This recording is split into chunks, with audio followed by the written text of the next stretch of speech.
Okay, so we're gonna redo that. Hello and welcome. Okay, let's do it again. Okay, I'll Hi, explain. my name is Tom.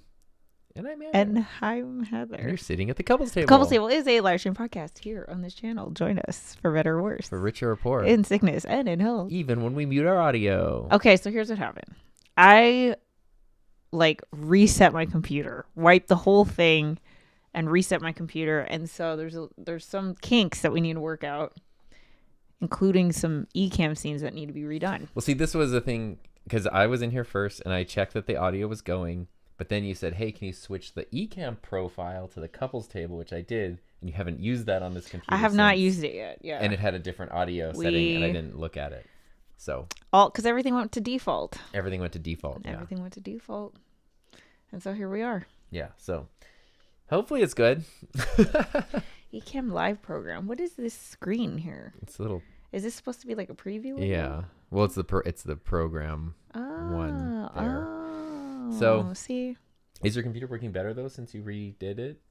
I mean, I don't notice like a performance difference, but it was the space. You were running out of space. You're running out of space. And it's funny because the thing. Okay, so here's what happened. Here's why I had to reset my computer.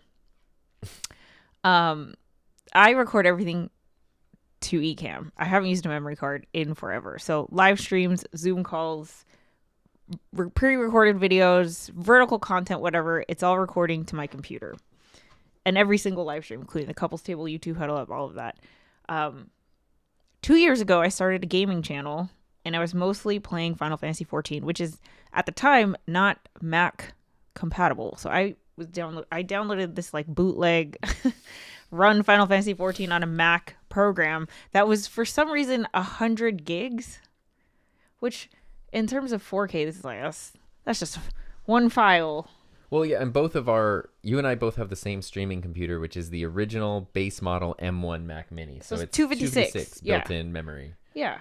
And so, I was like 110 gigs on this magical file I couldn't find. I got on Apple support. I just could not find this file, and I hadn't played Final Fantasy 14 in a really long time. So I was like, let me just wipe the computer because this mysterious file will not show itself.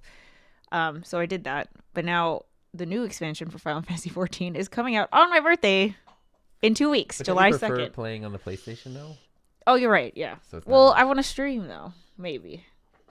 right. Yeah. That was the problem. So Right. it's also, you can also play Final Fantasy 14 on a console like PlayStation, but I don't have this set up. I mean, I could set up the PlayStation PS4 5 here. yeah. That's so complicated. The PS4 is right there. Can you run? You can run it on. Yeah, you can. I think you can. I It's think not we the same. Bought though. the PS5 specifically Yeah. for 14. We have so a yeah. vlog about that. Anyway, so here we are. Anyway, Welcome. Welcome to It's Gaming Friday. Kat is trying out watching for my TV and comments from the phone today. seems to work. Parker Jennings is in up, the Parker? house. Ernesto is here. Happy Friday, guys. Hope you had a great week. Audio Hotline is here. Crank up the fog machine. Let's go. Gil's here. Hello, hello. Jeremy is here on Fuego. Yeah. That's Speaking right, of Fuego, Vault the Robot is here. And here's our no audio. And we're back. What is my operating system? We are on Sonoma, yeah. Yeah, Sonoma. We're Get like a NOS slow if you don't Noma, already. right? Redundancy and more space. We have one, but it was Final Fantasy 14, which is taking out, and I don't even know where it installed. I tried. Yeah, this was weird because you could see, it was one of those things you can see like on your disk space, you can see the file taking up space, but literally both of us tried, and you said even Apple support tried over a period of months to find this file. No, like a year. Or a year. Well, a year's made up of months. That's like when people say it's just minutes away. It's like, well, technically isn't everything minutes away? Just like how many minutes? Okay. 5,600. Okay. 500,000. So we're decked out in Firebirds gear, and the reason why is because tonight is game 1 of the Calder Cup Finals, which is basically the AHL equivalent of the Stanley Cup Finals, and the Firebirds are in it, and it has come down to the same freaking matchup from last season, which is the Coachella Valley Firebirds and the freaking Hershey Bears. And today is game 1, and we lost last season. In game 7 overtime. In game 7 overtime. It was so sad. But I'm still sad about that. I know. So I really emotionally rematch. I can't handle if things don't go well in the next it's week. fine. No. Anyway, it's gonna be a little bit of a stressful week and a half here, I think, for us. But. And you know what also sucks is because since it's Hershey, named after Hershey, Pennsylvania, where a certain chocolate company is based, when we play the Bears, our arena bans chocolate.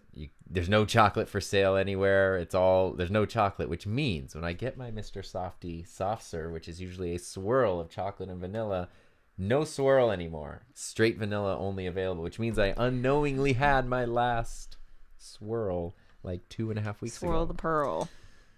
Greg says, I think a streaming from your console video is in order. Well, the big thing we need, because you can obviously, like, consoles are made to stream fairly easily. Like, you can stream direct, but it's adding but I in want the to show the production video. that we have of the face cam and the mic and all that kind of stuff. And so the thing that you really need is some sort of 4K pass-through. So that way, like, you can't just run the console into a cam link or into an ATEM. Well, the ATEM, I guess, does have a pass-through, maybe. Because then there's going to be a delay. And what you're seeing as you're trying to control is like slightly off. So you need 4K pass-through so that way you can have a signal going out to your display that has no latency and you can play like normal, but the signal is still being captured. So the thing that we have is the Rode Streamer X, which is probably our best bet for a... Maybe at the end of this, we'll show you what we got. Sure. Because it's all hooked up. Yeah, you have the ATEM. I mean, the Streamer X is kind of the way to go for that one, especially with the PS5. Yeah. Yeah, it'll just look better. The new Elgato capture device. Yeah, they came with a new one that has pass-through, but we have the Streamer X, and we already have it versus buying something. Yeah. But Elgato stuff is usually the way to go for a lot of things. Yeah. Oh, I realized every time I change something...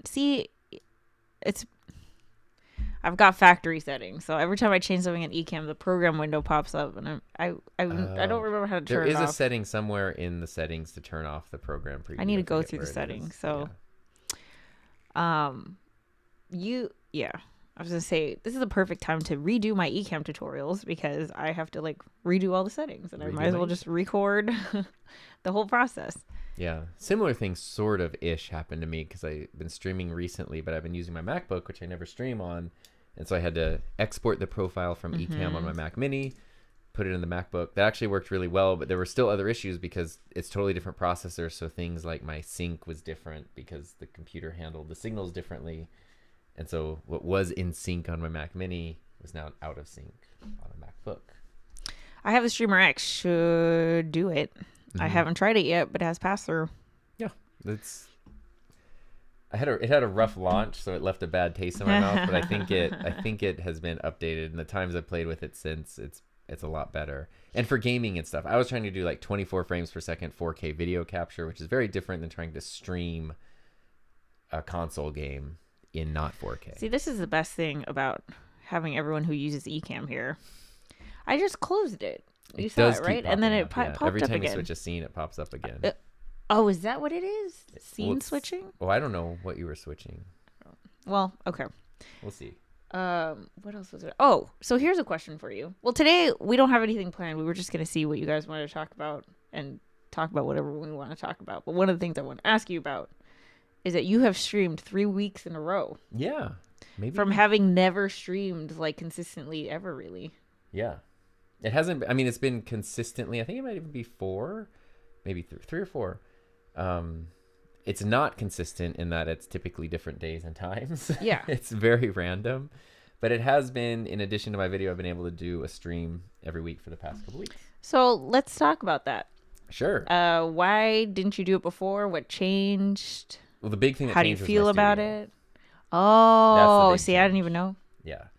I don't even know these things. Because it was so tedious to set up something for streaming before. Well, let me ask you this. As someone who has consistently published every Thursday at 5:15 a.m. Pacific Standard Time for 6 years? For the most part, for many years, yeah. And obviously your channel has grown successfully.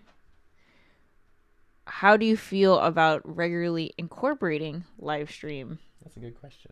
In terms of like performance and community cultivation and...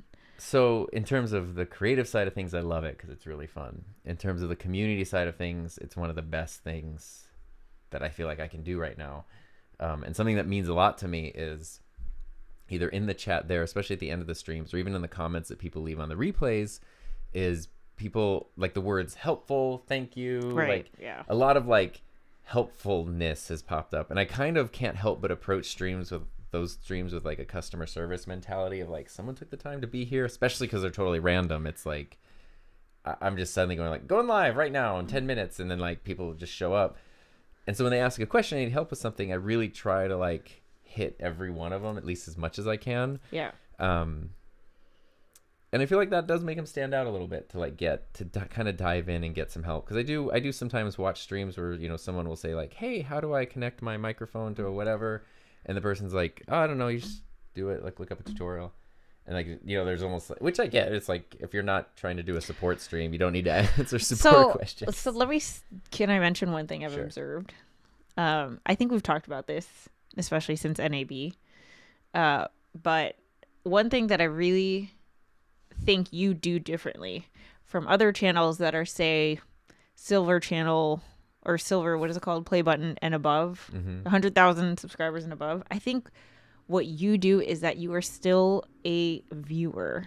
Yeah. I would think I would go so far to say that you're more of a viewer than a creator. Like, I think you watch as many YouTube videos as you do make probably YouTube pretty videos. even. I mean, I would say it's... But I think the thing there that I think differentiates you is that you can say, oh, I noticed on other people's streams, here's this like missing piece.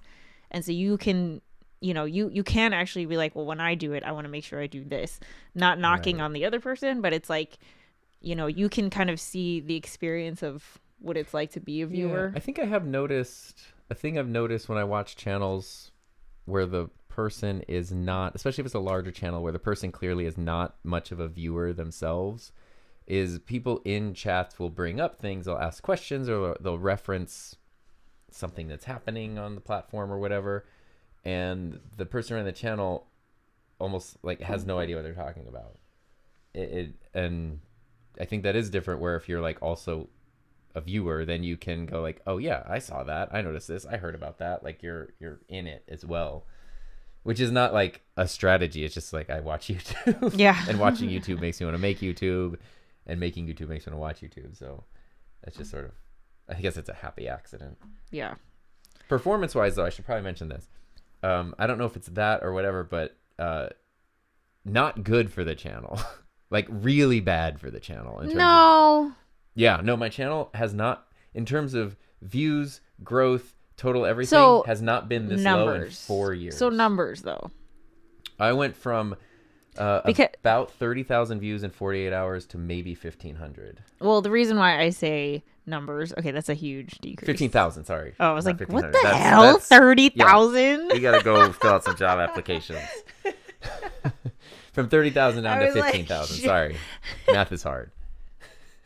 But it's also, it is summer, so there is always that summer lull. Yeah, but I think like, see, this is where it's like quality over quantity, because 1,000%, like I see the reaction and engagement and, you know, interaction, and it's all like phenomenal. that is huge value. So Yeah, so I love it. You know, and I get so much, I have a lot of fun. Like I'm not drained afterwards, I'm energized afterwards. Mm-hmm. And so that it's like, and that's why I've been doing it. It's just because it's so much easier with my setups now, to do it in different ways, which is also fun because it's like, let me try this. Let me do a stream where I'm standing. Let me use this computer instead of that one. Like I have so much more flexibility just because of how things have been rearranged.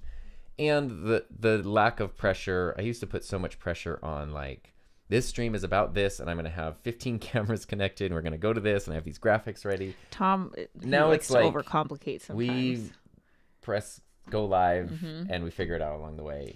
Well, so here's Kat's comment. I appreciate hearing this about your streaming experience, especially that you aren't sticking to the same exact time. Talk a little bit about that. Why isn't a YouTube huddle every Wednesday, or, you know, couples table every Friday, 1 p.m. Pacific Standard Time? Yeah, it was supposed to be. I had a whole plan at the start of this year. It was even on my calendar. I was going to do 2 streams a month. One was going to be a chat. One was going to be a tech help desk. A month. I was like, a week? What the heck? Month. Okay, yeah. So every other week there was going to be a stream, and schedule them out. I even had like different thumbnails made for each one, so that way I could switch, and they had different purposes, different vibes. It was all there. You prepped. I prepped. You prepped. And it was going to be very consistent. And what ended up happening was I just ended up getting sick a lot. Yeah. And I kind of learned that physically I couldn't do it. I don't know why some like couples table, you know, we were out of town last weekend, but for the most part, we're fairly consistent. Fridays, 1 p.m., unless something else is happening. For some reason, that just didn't work. Every time I tried to like, I'm going to do it at this time. Even, you know, there were times where I would like send out a newsletter like the night before, stream tomorrow, count. And it's like, it was then almost he would get like sick the morning of. It was almost like planning it cursed it from happening. And so what I've learned is like, sometimes in my mind, I might go like, tomorrow could be a fun day to stream. But there's and then I see how pressure. I feel tomorrow. Yeah. And if I'm feeling good, especially if I've already worked on a video, and like one of the streams I did, I was making a video for Buzzsprout's channel, and I had planned it out, outlined it, set it all up like the day before. So the actual talking head filming was like really quick. It ended up being surprisingly quick, but the setup was all there and everything looked good. And I was like, I don't want to just like turn all this off right now. Yeah, so I was in like the car driving to the wedding. Yeah, and I was like, let's plug in the cam link and go live, you know? And so that's kind of why. In an ideal world, I actually would like it to be consistent, but I'm kind of liking the inconsistency. I guess it's just the pressure of like, it almost feels rude to not be consistent, to not give people something consistent. Oh no, I think it plays into, and I don't, not using the word play as to like, you know, I think it's special when someone accidentally catches it. You know what I mean? Because then you get a different, like if it was a time that nobody can join because it's, you know, 4 a.m. like for Bailey. Right. Like, it, you know. Yeah, some of them in the they would never afternoon, catch some it. in the Yeah. morning. It's just kind and of I like whenever. how it's, yeah, I like that. It's nice. It's great that there's no pressure. It's like literally I'll schedule it like 10 minutes in advance in Ecamm. We'll see that even shows like, you know, the connection that the people who show up impromptu, that's a big deal. It's pretty great. But that's also why I then feel like I almost feel a guilt and I almost feel an obligation, but that's all okay. I've been enjoying the impromptu. As someone who has a very structured schedule, which I like and need, it's a fun way to add in some spontaneity. I missed Jeremy's comment here. In that time, Sony still hasn't gotten their collective-ish together. My lens is in for repair right now. And Sony did send me a loaner lens, which is very nice. So I have that so I can still use it. And hopefully they did say they're like, we're going to get it sorted out this time. And I was able to film the problem. I like recorded it when it happened again. So they know I'm not crazy. At least crazy for Tech this. Trouble Mike says, live stream is my favorite. I love the amazing community who come to my live streams. Glad you are doing too, Tom. Great Q&As. Yeah, it's a really good community connection thing. And Kombucha is here. Hello, hello. What is this? Plus, it's fun to like try, when you don't use the tools often, it's fun to be like, oh shoot, Ecamm profiles are, I know they're not new, but they're kind of new. So being able to easily switch everything over from my Mac Mini to my MacBook was awesome. I finally have sorted out my my jittery video problem. Yeah, I don't know what that was. I just copied your settings. I don't know why. Suddenly it clicked, but yeah, but see, I didn't even change my settings because obviously I reset everything. Well, your camera's not a 4K camera, so I think by default that's helping, and then you just adjust your Ecamm settings. So I had to turn my camera to 1080/30 instead of 4K 24. So that's like a change. I just have a custom button for streaming, and it switches all those settings. Well, Tech Troublemaker says, I find the folks who usually show up for lives also usually show up for premieres as well. That makes sense. They're sort of similar, huh? How come you don't premiere videos? Because usually, honestly, I'm not awake when the video goes live. That's true. I like to wake up and be like, okay, it's what's done is done. Kat is thinking about a new lens for the Sony CV10. That's what it would say. SV. The Sony ZV-10 E10. Well, I mean, it depends on what you need. Since that's a crop sensor camera, I think you already have the Sigma 16, which is like the default, right? I would maybe, depending on what you want to use it for, especially if you maybe want to take it out into the world, the Tamron 17 to 70 2.8, pretty awesome. I have the Tamron 20 to 40, which is a full frame lens, but they have a longer lens for crop sensor. They're the same price. I don't know. That's my recommendation. There you go. So what else is up, Tom? Lots of things. I have one thing that I'm excited to kind of share and talk about. Oh, what cool. do you have? Anything else going on here? You've been doing all kinds of editing and thinking and yeah. So I don't know where I mentioned this. Oh, I think I was talking to Kat, but Tom and I did our summer goals. June 15th, September 15th. What's the name? 14th. There we go. Starting tomorrow. And I'm excited. We have a lot of exciting things happening for both of our channels. So we'll keep everyone. Oh, yeah. There's some updated. really fun stuff. Yeah. So one of the things, actually, we can talk about this. The group for the middle class creators, small business creators thing that we were talking about since NAB, that's happening. I don't know if you mind mentioning this. I don't think you mind. But one of the ideas Tom came up with was doing some kind of live cohort experience thing. I don't think we're going to be able to do it this summer. Wait, for that or for separate? Yeah, okay. Separate, yeah. Because I have 3 courses available, and I've been wanting to make a 4th one, and I have some ideas. But one thing I also have wanted to do for a long time is do a live thing. Yeah, it's like a live class instead of a go at your own pace. Yeah, like a Zoom thing, not like a live in person. But obviously, I just mentioned showing up consistently for a thing has been so. That's why breaking it down into 6 week cohorts. Yeah, could be cool, but that's probably something that will happen after summer. Yeah, but that sounds exciting. I'm excited for that. No, it would be great, and especially with just all the amazing tools there are now. There's so many things I didn't have when I was teaching online every day, man. That I just kind of want to teach online to use them now. Sigma Zoom. James and Mark are here. Hello. I only have the kit lens right now. Oh, well, if you only have the kit, then get the Sigma 16 1.4. I'm sure Doc has tried to push that on you a bunch, but for the office studio setup, that's the way to go. There you go. And then is that what I have? You have what is essentially the full frame equivalent of it, a 24 millimeter 1.4. There you go. This is the Sigma 1.4. Well, go ahead and talk about your thing. Oh, my thing was just YouTube related. Yeah. But it's What else? What else is it gonna be, babe?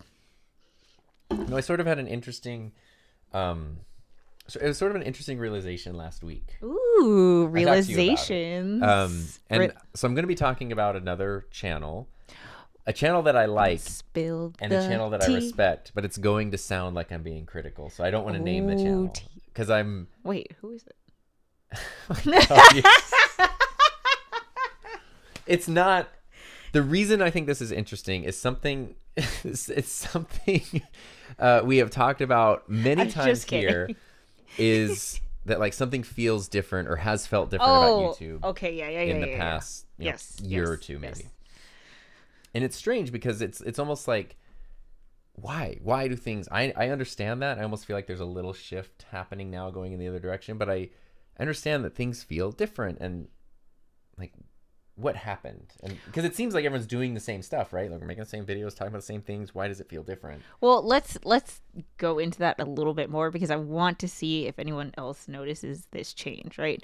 So, as a viewer, you are saying that is it channel related or is it YouTube in general? I think it's both. I think it's channel related because I've noticed there's a lot of channels that I just don't watch that I used to watch all the time, and it's just like. Okay, so in general, there's a YouTube channel that you've been following for a while, and then at some point you realize that you're not opening up those videos I anymore. think the channels, and I think the reason for that is the channel starts making videos based on what it thinks the platform needs, not, and that's where like the camera niche is a great example because this is a thing that has popped up a lot and kind of came to a head relatively recently, where it's like it sort of went from enthusiasm of like, hey, look at this, look at that, look at this, to just like, here's the next commercial for a new product release, and it's like, here's 10 of the same video about the same product telling you the same specs, and it's like, well, yeah, who wants to watch that? Like, nobody. Nobody wants to watch that. And that's very different. It's a very different feeling. And so there's a channel I've followed actually since like 2017 when I was getting my drone license, and it was the first time I dipped a toe into aviation YouTube. I actually found this channel before we met. Okay. And it was one of the channels, even though it's in a totally different niche, it was one of the things that made me go like, God, having a YouTube channel would be really fun. And it's like, this looks so cool. It's largely based around paramotoring. Okay. Which is basically you have a big fan on your back and a parachute. So you have a parachute and a motor, paramotor, and you fly around. It's a really big fan, and you turn it on, you run, and then you fly. Okay. It's pretty cool. It's not something I would ever have the guts to do. It's also very dangerous, but you obviously have to be a licensed pilot and everything. And so I found a channel that's been around for a long time, but I found it in 2017. And at the time, the channel had just recently published a video that was just the guy who runs the channel is like out, I don't know where he is, in the Midwest of the United States, somewhere like that, maybe the East Coast. Lots of lush green farm ruralness. And the video is, I flew to McDonald's. And so it's him on his paramotor. He's at like a park, like a soccer park, and he flies, and he found a McDonald's that just had a large field next to it so he could land there. He went and got his burgers, went back up, and then was just eating the burgers on the way home, and then landed at the park. But the whole video, this was videos, 2017. The whole video is so like, let's see if I could do this, kind of is the thing. Like, and it's literally like he has a GoPro strapped to his foot, and so the way that he like films himself is just to stick a leg out while flying so the GoPro can film him. And I think he has another GoPro on his head. That's basically all the production value. I think he has a headset to talk, because you're flying, you need a headset, and I think you can hear him through the headset. And that's kind of it. It's literally just like, it feels like it's a Sunday night, and he just had an idea to try to go. I think that ended up being the most popular video on his channel. It has like 50 million views at this point, but his channel was very small at the time. The video was just kind of a goof around, whatever. And there's something about that video that's just like, it's so enjoyable to watch, and it's so much fun. And I've sort of kept tabs on the channel over the years.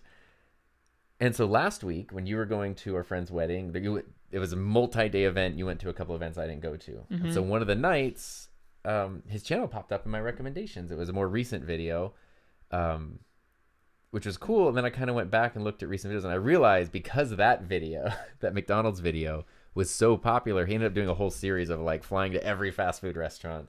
And so I looked for the most recent one. Maybe it's not the most recent one, but this was about 2 years ago, I think, maybe 3. He redid the McDonald's one. Okay. And I was like, it's the most popular video. I'm redoing this, but now there's like 3 other pilots that are flying too, and we're all going to go to McDonald's and do a thing. And it's funny because I rewatched the original one, and I had the same feeling I had 7 years ago. And what was crazy was watching the comments. There were so many people in the comments of that video that said, every couple of years, YouTube recommends this video to me. I watch it every time, and it's so comforting. It's so nostalgic. I was like, it's weird that, like, we're all having the same feelings about this video. There's something about years it that later. really... Years later. We're all doing the same thing. Yeah. We loved it. It gave us a special feeling. We revisit it periodically, and it has the same feeling. It's the same feeling for so many different people. Okay. Very interesting. Yeah. I was like, okay, let's watch the new one. Obviously, a new one, we're going to have better, he's got cameras mounted nice now. Like, the production quality is so much better. The comments on the video are largely positive. I didn't like it at all. And it felt like, it was very much, I mean, it starts with literally like, another like creator on a one wheel going up like, hey, we're going to McDonald's and this, that. Oh, bro, like this. It's very like creator bro feeling. Which, watching more recent videos on the channel, I feel like kind of like went back to sort of like a regular vibe. But they replicate the same thing. They kind of go in, and it like so many times they sort of talk about like, oh, it's like the original, and oh, we're redoing this and we're doing that, and it's the classic thing. It's just so like it's like over the top in a way. It obviously does not have the same charm. No. And to me, the reason I bring this whole thing up is not to be critical, but to me it showed the difference between making a video and making a YouTube video. Oh, wow. And I think it's That's the core of this thing that people are that this thing that feels off, where it's like we're all like, it's all the same stuff. The newer video arguably is better because it's better sound, better video. Yeah, but better that's production. not it. And it's the same thing. It's the same thing. We're going to fly to McDonald's, get some burgers, fly back, eat the burgers in the sky. So why does the same video feel different? The first one is somebody who is literally like, I have an idea for a video. I'm just going to share this. They're sharing something, and the way to share it is through video. The second one is we're making a YouTube video. It's going to be edited for retention. It's going to be like beats. Kind of meta referential. It's going to have certain beats. It's going to sort of be extreme. It's like you're not watching a guy in the world, you're watching a YouTuber in the world. Even the way that like like the first one, I think if I'm remembering right, when he goes in and orders at McDonald's, it's the old school thing of like kind of the camera or the GoPro or phone or whatever like pointed down, so you just see the counter and like, oh, could I get a McDouble or whatever. And this one, it's GoPro on the helmet. Like, yeah, we're filming a video. And we're going here. And we're doing... It's like... And the workers, like, right there. Like, it's very... That. And... Even going back to camera YouTube, there's such a difference. Like, you could watch a camera review from, 6-7 years ago. You could watch a camera review from today. 6-7 years ago, it's something... Whether the person bought it themselves or it was supplied to them, it's something they're excited about. Like, oh... This is the new thing. We've been waiting for this because the current one has these issues here and it seems like it's fixed here, and I can't wait to see if that's actually fixed. And the new one is just like, here's the thing. It says that it has this. It says that it has this. It has this. It has this. It does this. Well, I like what you're bringing up because you're pointing out two things. One is that it doesn't seem like it's about the format or the type of video. So it's like... It's a totally different niche, totally different... Well, I mean, because like, with the whole conversation that we've been talking about like, are camera views bad? Or if you get something for free, does that mean it's bad? But it's like, well, that's not even it, right? Because you can even say the opposite of like production value can go all the way up, but the connection doesn't necessarily correlate. Right. And then the other thing is... I don't even know how to explain it, but it's that it's the solo. It's the person who's like, it's the person who's figuring it out. Not to say that super polished content is not interesting and engaging and something that people want to watch regularly. I think there's a place for that. But I think the thing that you're talking about that you gravitate towards is the like the tinkeringness. Independent tinkery shit. I mean, we talked about this Casey Neistat's channel. When Casey has videos that's just him in his studio doing whatever, those are favorite. When it's him with like his assistant or somebody, it's kind of like, I just don't watch them. yeah, it's like, there's like, I don't know why. There's something else. There's like this third person here in this like relationship, and I don't want them here. Well, it's interesting because I think especially as I feel like in the last month, AI has just been insane, and it's only going to get more insane, I think, in terms of like the summer. I think it's getting so good. It's getting so good, and I think that it's just something to think about as we are creating content, but then also watching content. How do we lean into the connection, the human-made thing? Yeah, because I'm sure I am willing to bet that there is a way that you can use AI and still lean into the human. Oh yeah, yeah, there has to be. Yeah, it's just about being creative, but yeah. But I feel like the way that AI is being pitched right now is leaning towards that, like the YouTubers making a YouTube video versus making a video. Yeah. Yeah. So I don't know. I have no conclusions. I mean, I guess these are more conclusions, but I thought that it just crystallized to me the difference between making a video and making a YouTube video. And I want to make videos that are on YouTube, but I don't want to make YouTube videos. So how would you do? So what's a YouTube video? What do you not want to make? That would be where the platform dictates the video. And obviously there's kind of this gray area of like, well, the video needs to be for an audience, it needs to have a purpose, right? It's like, like it could just be the raw footage of like your whole movie on your channel.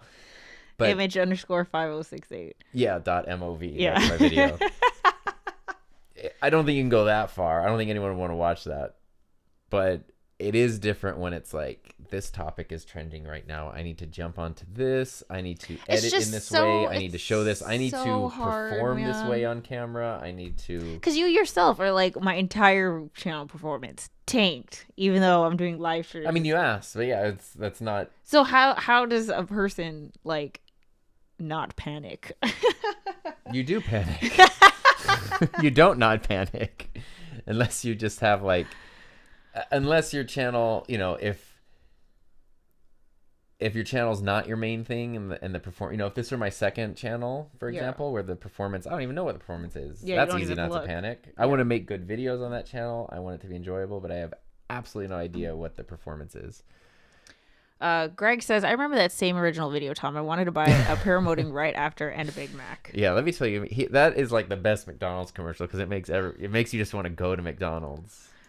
Isaac is here. I completely get what you're saying. I feel like there's a trend of all videos collapsing into a similar format, even across different topics. Well, it's even when it's like, especially the new one, which granted is several years old at this point, but when it's like three bros in a parking lot, as soon as like someone shows up on a one wheel with like their vlog thing and it's the extreme whatever, I'm like, why does it have to be this? It's so hard because it's like, I can be that person though. Like, what's wrong with it? There's nothing. And this is it. There's nothing wrong with it, right? Like yesterday, you filmed a quick Instagram clip on rollerblades, and you were just like, "Oh, the rollerblades are nice because it's so smooth and the action's really fun." Like there's something really interesting about just filming in that way.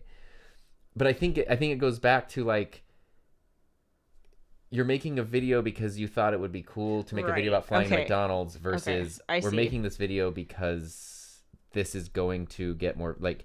I'm on a one wheel because I'm interested in this like electric vehicle thing and it's fun to ride around and sometimes it pops up on videos versus like I'm a YouTuber in 2022. I need to have a one wheel. Like, I know, but do you guys see what is right here?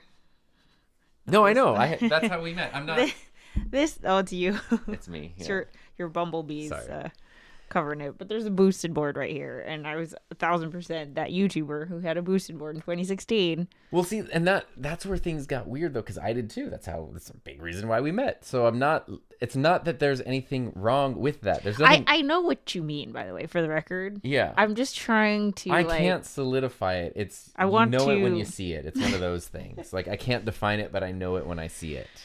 Isaac says, at the same time, I found it to be a struggle to keep my content exactly the same quality when I want to feel like I'm growing and evolving. I think there's a big difference between you being the one who decides you want to change something, try something new, grow something, and you feeling like you should or you have to. Like, you know, if you feel like you want to do live streams, do live streams. If you don't want to do live streams, but you feel like even in my YouTube dashboard, it was like, double your channel's growth by live streaming at least once a week. And I was like, very ironic you're telling me this, YouTube, because you seem like you're punishing my channel for streaming. But if you get that, then you're going to feel like, oh, I don't want to stream, but yeah, okay, I guess I should because I'm doing, and it's like, you've already kind of lost. Like, oh, well, I like the videos I make, but I feel like I should mix it up more versus like, I want to mix it up. I want to try something new. That internal motivation to it versus the external. Yeah. I know. It's hard because it's like obviously you want to do what you know is going to be successful. Yeah, I know. I mean, yeah, obviously you're putting something on YouTube. It's not for nobody to watch. Yeah. And at least when you do what YouTube is telling you, you have data to back it up. The thing that like I have been thinking about a lot lately is, I said this on the YouTube Huddle Up, like we shouldn't be chasing the algorithm should be chasing us, right? Like at some point everything was done with for the very first time, every single trend. So in order, you know, I think it does take that experimentation and tinkering to be the one that like, oh, that's the new thing. Like, you know, you have to do something that's never been done, right, which is hard. There's no proof of concept. You have no data to back it up, you know. And so I guess what ends up happening is you follow what is successful by getting a one wheel or... Well, algorithms and platforms don't know intent. So like video last week, for example, was probably my worst performing video in maybe 4 years on the channel. Like it's really bad in terms of performance.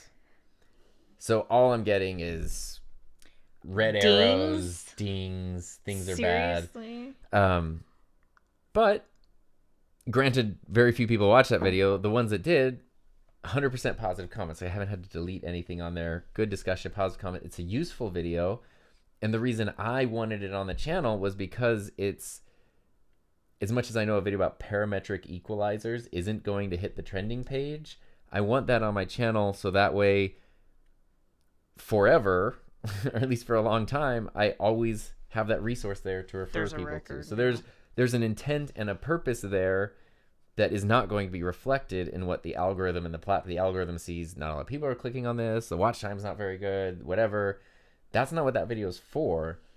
But all it's telling me is this video is a failure. And then as the person who made it, you have to be in a spot where you can say, no, I wanted it to do this. It's not a failure, even though you're telling me it's a failure. Also, the YouTube studio obviously is designed with YouTube's goals in mind. Right. So, you know, yeah, maximum performance and optimization is what it's designed for. So if you are not meeting their goals, they're going to tell you about it. Yeah. Then you're going to feel bad. And they don't care if you have 500 videos that met their goals. If your 501st video doesn't. I'm pretty sure that video would be sponsored by McDonald's now. Neither of these videos were sponsored, by the way, I should say. Well, neither of the McDonald's ones. By McDonald's. By anybody. Just ever. Oh, wow. There was no sponsor in them. The first video has authenticity and originality. Mm-hmm.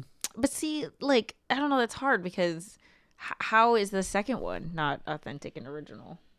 I think you could say the originality of like, let me revisit this, or even do this with a friend. Like, let me revisit this idea that's really fun. Let me share it with somebody else. That's an original idea. I think it's the authenticity. And at least when I watch it, when you do YouTube long enough, I've said it's like seeing the Matrix. Right. You can start to You see the see Matrix it, behind yeah. the video. And that's where it's like, when I watch the other one, I see the Matrix and you see the authenticity, for lack of a better, less cliche term. And when you watch the other one, you see the Matrix and you see algorithm. Like, you see the other version of it. And you just can. I don't know how to describe That's so hard. And again, I'm not trying to be hypercritical, because also, where credit is due, this channel, the more recent videos are original. I feel they're very original, authentic, maybe matured a bit. So, you know, maybe this was just a chunk where the person behind the channel was trying something that didn't work out, or they didn't want to stick with creatively, at least. Photograph Maria says, I love the EQ video. Really helped me. See, that's the whole point. Thank you. I appreciate that. It's simple. It's not the most. It's like buying a good tripod head. You're like, this is not what I want to spend $400 on. It's the least exciting thing in the world to spend $400 on. And then you get your good tripod head and you're like, why didn't I do this earlier? Like, this changed my life. Audio Hotline says, I relate to that. One of my favorite videos that I ever made is my least watched. Yeah. I just got a text that says, hello, are you Jessica? I'm Emily. Sorry, Emily.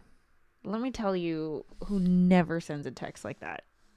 Any real human being. This is spam. Sorry. Kat says, at a conference last week, I saw Ali Abdal present about creating YouTube videos, and it was so refreshing because he focused on connecting with enjoyment of creating. Interesting. I wouldn't expect that from him, but I'm happy to hear it. Mommy Guide Inc. is here. Hi, Heather and Tom. Woke up early and saw you and Tom are live. Hi, Roy, Kat, Kombucha, Jeremy, and friends. That's nice. That's the beauty of live streaming. You get to have those kind of moments there. Yeah. It's nice. A lifetime on the edge. It seemed to be the difference of going on a trip with a friend and staged videos for making a video. Right. It's the thing of, this is... I know, it's so hard because, like, okay, so here's what I've been working on. Sorry, I cut you off. That's okay. I'm sorry. No, it's fine. It's fine. I've been talking the whole episode. I don't need to talk. No, go ahead, finish. No. My thing is long and pointless and probably not. Yeah, I promise. We have time at the end. We can get there. Okay, so here's what happened. My roommate that I was living with for 5 years before I met Tom, it was her wedding last week. And I wanted to do an Instagram post that had pictures from her wedding, but then as I was putting it together, I was like, it'd be more fun, and especially like on my Instagram, because my Instagram, my YouTube channel are documenting my journey. I was like, I should talk about like what YouTube was like before Tom, right? Like how I figured all this out and all my first tutorials, my first vlogs, my first live streams. That was all my roommate. She was the one who was there and she was down. She helped me and all that. So I went through all my hard drives and like dug up and I was like making this video. But the reason why I bring that up is because, I found so many things of like I thought my very first brand deal was an electric skateboard. Turns out it was a case of wine. And I had her help me with it because she is a sommelier. So she's like it's like the certification that you take for like wine aficionados or whatever. And so she was going to help me make this video. We didn't end up making anything with that video, but it's funny. Drank a case of wine. We just drank the wine. But it's funny because like you can see the misalignment of like, I don't want to be making this. I don't know. I said yes to a thing because it sounded like a good thing. And you're kind of forcing it now. You can see my entire body language. Like, I know me. That girl did not know her. She was all like, why? Like, what is the point of this? It's just so, like, you could just see it in my face. I have, like, no idea what's happening, which is why, like, I feel like every single YouTube creator goes through that for the first time of like someone offers you, which is a bad feeling. Yeah, it's like, it's not bad. Yeah, case of wine, cool. And like, all you have to do is make a video. And I had no idea. Anyway, so I went through the whole journey of figuring out tutorials and vlogs and, what it means to be a YouTube creator. And then I met this guy. Okay. And I feel like we could be this exact thing, right? Like, okay, yeah, before it's me just figuring it out. It's just me. And then I met you, and everything is intentional, purposeful. We stage things, arguably. I mean, it's not staging, but we storyboard. And every time we make a video, we always say like, okay, we're gonna make sure this is in it and this in it. Why is it different? Like, how are we not doing the same thing? How do we maintain? Do we maintain authenticity? Let me ask that first. Like, are we even being? What is the difference? I think that we are, at least the best that we can. Like, there's a difference. Like what if we I had brush one my wheel? hair before we get on camera versus just waking up and showing up on camera. Yeah, so if that veers off authentic because I'm aware of you put on makeup, like, yeah, okay, so maybe that's, I don't think that derails authenticity or anything. I think it's the thing. It's making a video versus we'll call it making a YouTube video. That's the difference. You can be doing the exact same thing, and that's kind of my point. It's a lot of it is the motivation and the tone behind it, the purpose, motivation, and tone, even though it's the same thing. I feel like you and I make videos. That's what we try to do. And the difference is making YouTube videos, and that's where people go, that's where people get burnt out, people get frustrated, viewers feel like something has changed, all that. And you are making, I don't know if you're making this argument, but are you making the argument that making videos you can be a successful YouTube creator by making videos and not YouTube videos? Yes. I guess long term that's your thesis, right? Yeah, because if I you're would talking hope about so. sustainability of the channel, then focusing on making the videos that only you can make versus what YouTube wants you to make, Yeah. like this will probably like be more sustainable. Yeah, it might not have explosive growth like if you check all the perfectly like algorithmic boxes or whatever, but you'll probably be able to do it for longer. Which I don't know anyone who does YouTube videos that doesn't have the like, I'm burned out, I'm quitting, I'm done video also. Plenty of people who make videos get to that point too, but I feel like that's the thing that lets you, because it's such a different motivation. It's a very different thing between like, I will go in right every day and do bass lessons in my studio, right? Like, Yeah. sit with the bass, practice scales, learn a little bit about theory, practice songs. And I like try to find time to do it because I love it so much. I remember when I was like 11 and trying to learn to play the violin. Turns out I didn't really like the violin as much as I thought I would. And I remember my mom telling me like every day, you need to practice right now. You need to practice at least 45 minutes. And it's like, I don't want to do this. In both cases, I'm practicing an instrument, but like the motivation and the purpose behind it is so different. In the one, it's internal and it's me. So I can just keep doing this. Like, I have to stop usually because I run out of time. In the other one, it's external. This other force is making me do it. And it's like the time couldn't go any slower and it couldn't be any less fun. And I don't play the violin anymore. I sold it and bought a Nintendo. Mommy Guide Inc. says, thoughts to ponder here for real. I have only been doing this for 3 years, but has been a dream for far more than that. Blessed to be able to do it finally. A constant work in progress. Congrats on 3 years. That's a long time. It's like what you don't know won't hurt kind of thing. When I didn't know anything, I thought everything was okay. Yeah. As I learned, I realized that some of the stuff I was doing could be improved further. Sometimes ignorance really is bliss. Matt says, least attractive video is a tripod video. My Sattler Flowtech tripod is amazing, but unless you have used one, you don't get it. Yep. The same for my Fujinon MK Lens Super 35 fully manual. Yeah, I don't know how much Matt's tripod costs, but I feel like the minimum of those like $1,000 for just a tripod. And so many people are like, why would you do that? Like, you just get a $30 Amazon Basics one. They both hold up the camera, and it's hard to communicate it, much less get someone interested in it that doesn't know they might be interested in it anyway. Yeah. Yeah. Obs is here. Ooh, I almost banned you. hey House is y'all. here, man. Well, so what's the takeaway? I don't know that there is. I don't want to even proclaim that there is a takeaway. It's just what are your takeaways? Like, what have my you... takeaway is that I want to continue making videos, not YouTube videos. How do you do that? Have you ever had the thought of like, oh, I'm veering into YouTube video land. I need to come back. Yeah. Oh, yeah, yeah. you have. Well, the Give thing, us an example. the thing that I struggle with a lot would be more like, I would call it collaborations. So like NAB was a great chance to. I felt like the collaborations that we did they actually helped the videos be better. In my case, a lot of mic tests, hearing and seeing other people on the microphones is actually a very useful thing. Yeah, someone that isn't your voice. It's a fun way to bring people in. I feel like a lot of times you can connect with someone, you can completely get along. We should definitely make a video together. And then I have found myself like almost feeling so forced and feeling not like myself making it, because it's like, this is not a video I'd make. This is not how I would have, maybe it's not a video I'd make. It's not how I would make this video normally. And it feels so foreign. And I think in the time I've tried to just be like, well, you're going out of your comfort zone and that feels uncomfortable and you should push through it. But in reality, I've learned over the years, like, it's the same thing with like, I shouldn't have a consistent upload schedule because that's so like old school and nerdy. And I should be real like free flow YouTube, bro. Just upload whenevs, man. It doesn't work for me. Who is this? Is this a person? And it's a lot of who is Instagram requested messages that start with "you should."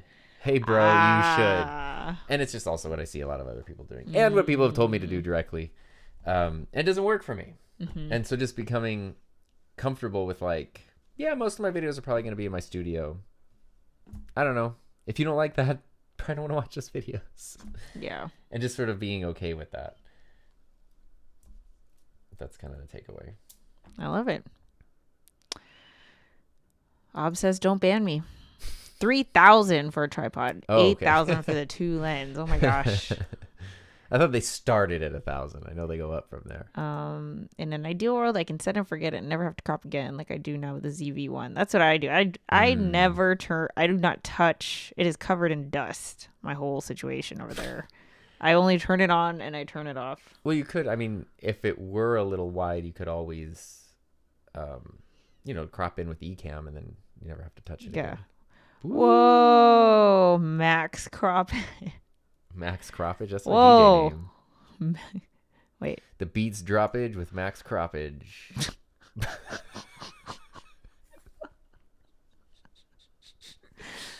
He's here every week, Sorry. folks. Your callers at NAB were great. They felt like a bunch of friends. Collabs at NAB were great. It felt like a bunch of friends hanging out and jamming, but with mics. I mean, that's what it was. We were just hanging out. I know, but I'm trying to figure out why is it different, because I feel like we've seen collabs on YouTube, obviously, but then like. Well, I mean, for me, I actually went to NAB specifically saying I don't want to do any collabs, because I've seen the shoehorned collabs where it's like, this is just to say like, hey, look who I'm with person here, and it's like, it seems interesting in the moment, but ultimately it's not interesting for anybody. I didn't want to do that, and it was literally like in the hotel room one morning before doing something, I was like, oh, I think it might be helpful to do this, and like it just sort of made sense. Like it was like, how do I show this? Oh, it could just be me walking around with these different microphones, but hearing them on different voices, and especially I'm talking about interview microphones, so I'm gonna need another person to interview. Right, so it makes sense. Yeah. And then like Bronson from Audio Hotline, it was kind of like the three of us were like a main group the whole time, and like we knew he was also going and that we were going to spend time together, but I don't know if we all knew that we were going to spend that much time together. And I think when we realized that, it was like, oh, cool, well, we can kind of shift it. Like there's so many combos. You can film the two of us, he can film the two of us, I can film the two. Like right. We can. It actually helped with this specific topic. It helped it be better. Free flow YouTube, bro. It's the way to go. We just said enhance when you zoom. Enhance. Mr. Camera Junkie in the house. I do have to tell a story though about enhancing that I thought was really funny. So like 3 years ago, we visited my parents. They like rented a little beach house in like the Central California area, and we went and visited them for a couple days. And we did cameras, took pictures, did all the things, and maybe like a year later, my mom was like, hey, Oh, for yeah. our anniversary, I don't want you to get us anything. What I'd really love is you took this really great photo of us, of her and my stepdad. Can you like send me the file? And I think, I was gonna be like, oh, I'll blow it up, print it out, send it to you and stuff. And I was like, yeah, of course. And I went through, because we have our NOS, and I went through and looked, and I was like, I cannot find this picture. I know what photo she's talking about. It's a great photo. The outdoors, the beach, it's beautiful. I was like, I can't find this photo. I searched everywhere, and like months went by, and she's like, where's the photo? I'm like, I'm trying to find it. I couldn't find it. And finally I had to tell her, like, I lost the photo. I don't have the photo. And I felt really bad. And then I forget how this was. You zoomed in. No, I didn't. It was actually my mom. Oh. My mom found a different photo from that day, and she zoomed in. It was a photo of her. She zoomed in on her sunglasses and saw you in the reflection with a phone. Yep. And I was like, oh my God. Okay, that means the photo I'm looking for is on her phone. Yeah, it's not only not on my cameras, it's not even on our phones. It's on her phone. And because it was in like a black phone case, and we had colored phone case. Like it was very obvious, even though you couldn't see. It was very grainy. Well, I wouldn't have used my phone. I would have been like, I'm taking a picture of you guys. Yeah, you wouldn't use your phone. I know I didn't use my phone, and it wasn't in the color case that I have, so it had to be her phone. And I was like, wait a minute. The whole time this photo was actually on your phone. And then she went back, and she was like, oh my God. I was like, at this point, it had been close to a year of me trying to find this photo, feeling bad, getting sent on guilt trips left and right.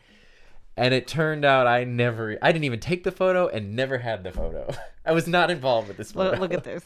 He feels vindicated to this day. It was such a weight It was lifted. weighing heavy on But him. it's so funny because it was such a crazy thing. And I remember she sent me the text. She's like, this might be crazy, but when I zoom in on my glasses, I think I see Heather in them. And I was like, oh my gosh.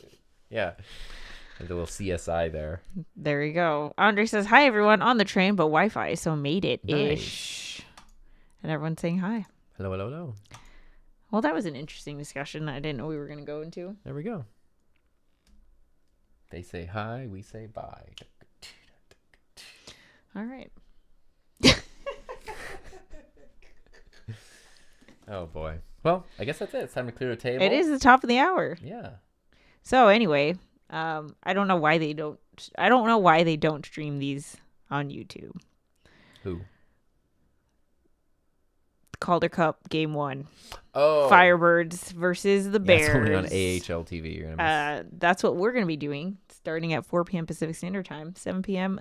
Eastern. Time.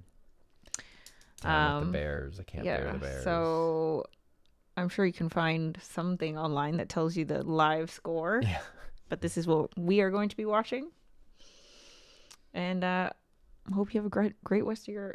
I can't talk anymore. Great West. West of your day. I don't know. Yeah. Thank you for watching. There it is. Appreciate it. Hope you have a safe, happy, healthy, fun rest of your weekend, and we will see you next time. Jeez. I have to redo my eCamp scenes. Oh, yeah, Where are they? there Here, it is. outro. Okay, bye.